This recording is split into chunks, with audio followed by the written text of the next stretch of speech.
President Trump also says he is close to a deal with Congress to replenish the small business loan program.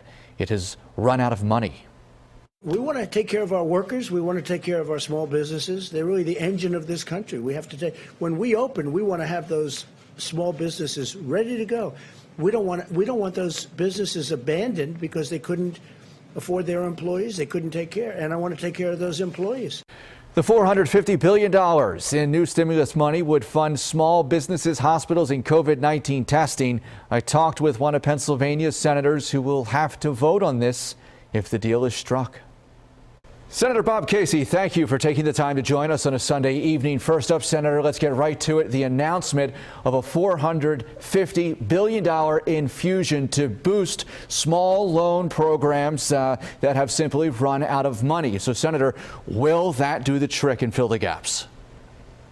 Well, Joe, I think it's critically important that we have new dollars for the small business program. I want to make sure as well that the program is reaching all those that should benefit it, particularly very small businesses and small businesses that are in minority communities that may not have access to banking relationships. So we want to make improvements to the program, but the dollars obviously matter, and having an agreement to do that is a very strong step forward. Senator, given the sting of the coronavirus is still very much a reality, with Pennsylvania nursing homes taking a deep hit, Philadelphia city leaders have taken the position of resisting telling the public how many fire, police, and EMS are off the job due to the virus.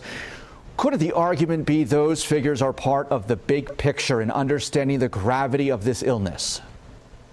Well, I think there's no question that we need to be very clear about the scope of the problem.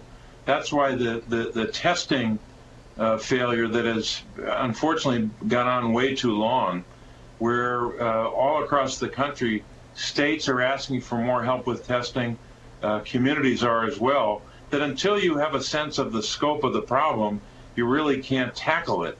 So knowing the full scope of the number of cases in a county or in a region is going to be very, very important. Senator, do you think that those figures should be released by the city of Philadelphia?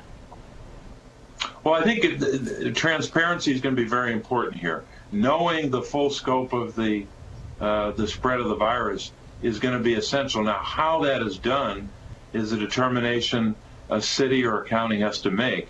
They've got to make determinations all the time about what the nature of what they're releasing. Senator Casey, always good to chat with you. We hope you stay well, and our best wishes to your new grandson and, of course, your family. Thanks, Joe.